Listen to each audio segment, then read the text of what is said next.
Hi, I'm Carrie. Welcome back to my channel, Crafter's Log. It has been over a month, almost 2 months since I posted in the channel. Most of you know that I've had knee surgery. I had knee replacement. My first one was in July. My second one I just had August 21st. So recovery for this knee has been crazy. Crazy hard for this one. He had to do a little bit more on this knee. I guess this knee hyperextended like 15% backwards, I guess, and he had to shorten it, so he like reduced it down to 3% hyperextension, and so I've been struggling a little bit more with this surgery, but I'm trying to get back in the game, and I've got 3 boxes that I want to get out to you. They're all for, well, 2 are for November, and then I have a haul from the Quilted Cow. But this box is the November Moo Mail from the Quilted Cow. This box has been opened. I tried recording it probably 2 or 3 times.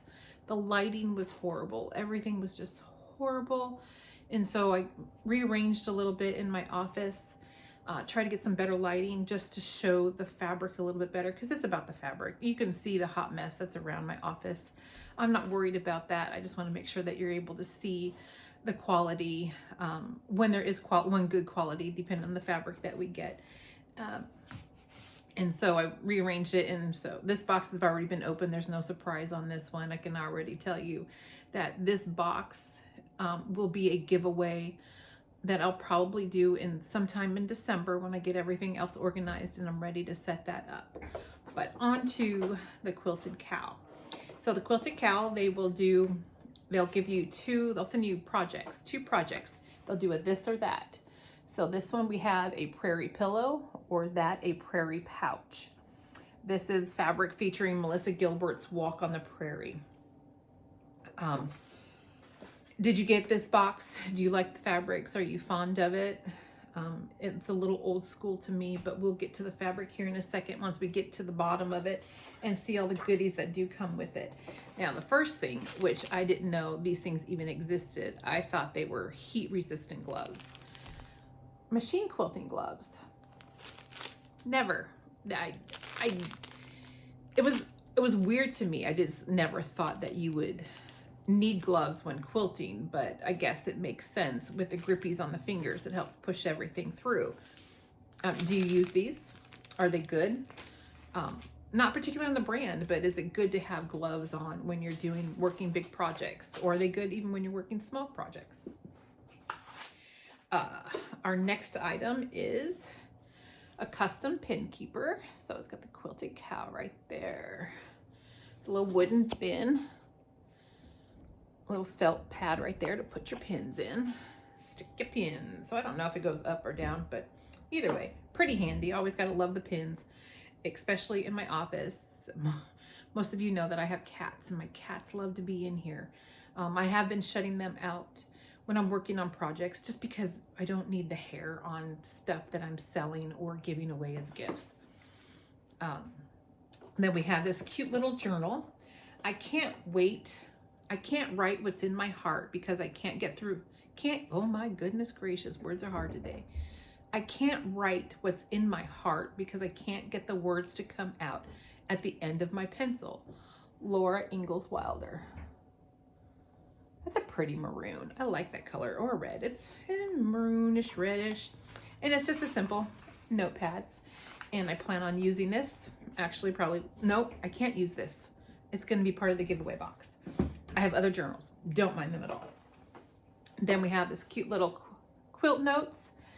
Now, one thing I love about this is it's graph paper. I would most likely, I don't know how to use like a graph paper for quilting, but I would use it for making crocheting. If you're doing granny squares and you're wanting a certain image, that would work for that. But the funnest part about this was, well, one of the helpful tips is the measurements on your beds, your bed sizes and all that good stuff.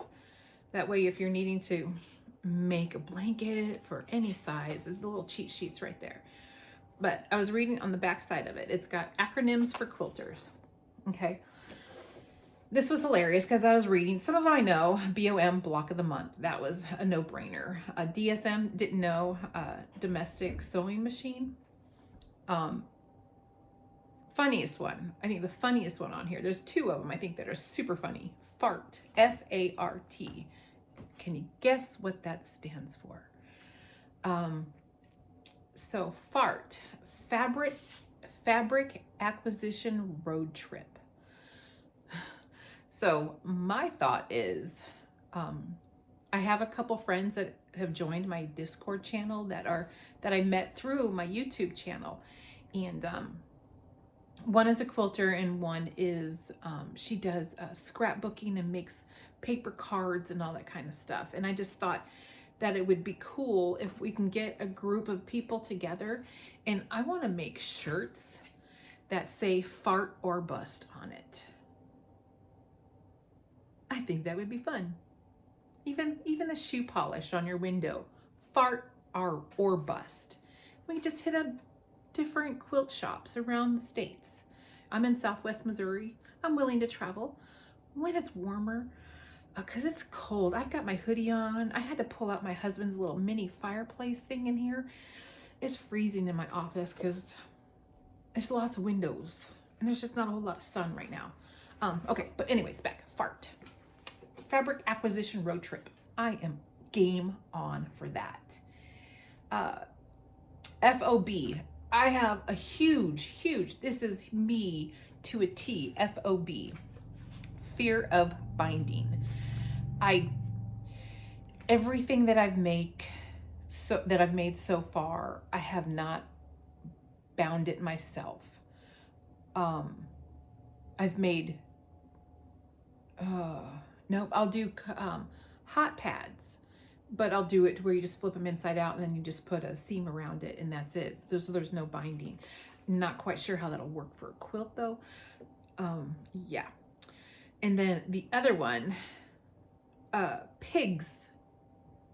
Pigs. The first time I said pigs, I was like, oh, pigs in a blanket. I can go for a hot dog, or a kolache, something like that. But pigs. Projects in grocery sacks. Now, I can honestly say that I do not have any pigs. All of mine are projects in boxes. So, boop, boop, boop, boop, boop. That's only half of my projects in boxes right there. So I don't have any in grocery sacks. So I think that one, okay, so that was the last one. So we had the pigs, the fart, and then this last one, stable. Stash that's accumulated beyond life expectancy. Now, I don't think fabric will actually go out of style.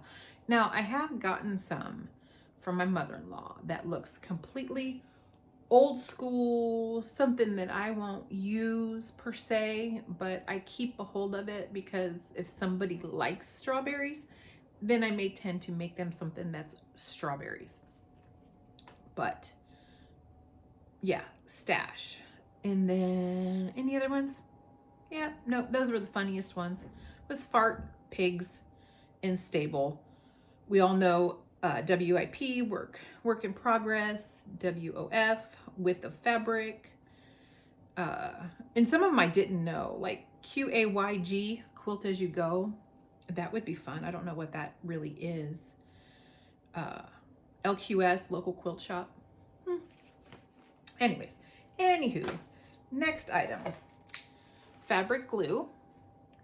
Now this here, I was using Elmer's glue, and I noticed that I may have been using too much because my iron was getting sticky, and somebody recommended that I use, suggested that I use like a silicone mat or mats that you use on a heating press. Now I do have a heating press, and I do have a couple of those Teflon things, and so I'm gonna try that if I have to use the Elmer's glue again to help hold stuff together.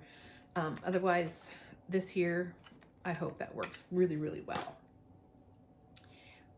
Next item we have is the thread. Now the thread always comes with the project and it's always coordinating. And the two items.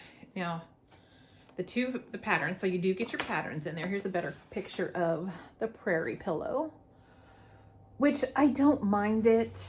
The ruffles are throwing me off on here. It just makes it, I understand Laura Ingalls Wild, Little House on the Prairie, ruffles, that kind of thing, but I'm not really a ruffle girl. So I haven't quite decided on which one of these patterns that I would do, but some lucky winner just might make them. And then here is a close-up of the pouch. The pouch is cool. I like the pouch. So let's get into the fabric. This one here. Oh, I'm glad I moved my light and situation because that's looking really good. All right, that looks like a sage green with some white flowers on it. Real pretty. And then we have this color here. Gosh, I don't even know what you want to call it.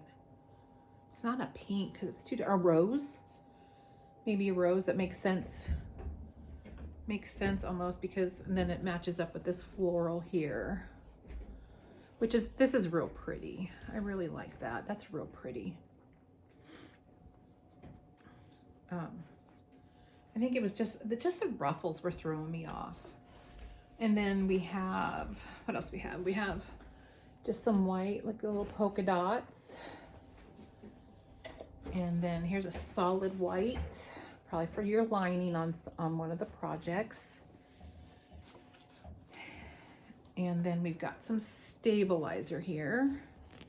And then it's got the glue on one side. So I'm going to guess that the stabilizer might be for the pouch to hold it more firm, because I don't think you would need it for the pillow. A stabilizer for the pillow. I'm not sure, but I haven't read the pattern or looked it up to see if they had a video online for it.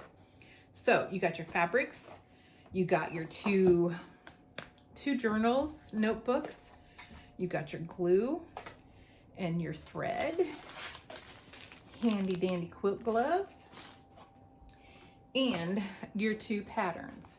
So some lucky winner in December is going to get this box. So with that being said, make sure you subscribe, hit the notification button. I will post when I plan on going live, and we'll do a little game to make sure everybody has the opportunity for the chance to win this box. And make sure you share, if you don't mind. Share where you want, share the love of the channel, and we'll see you next time. Happy sewing. I hope everybody had an amazing Thanksgiving. I'm exhausted from 2 days of cooking and standing, but luckily my husband, he is a rock star and he was a big help. And thank you. Have an amazing day. We'll talk soon.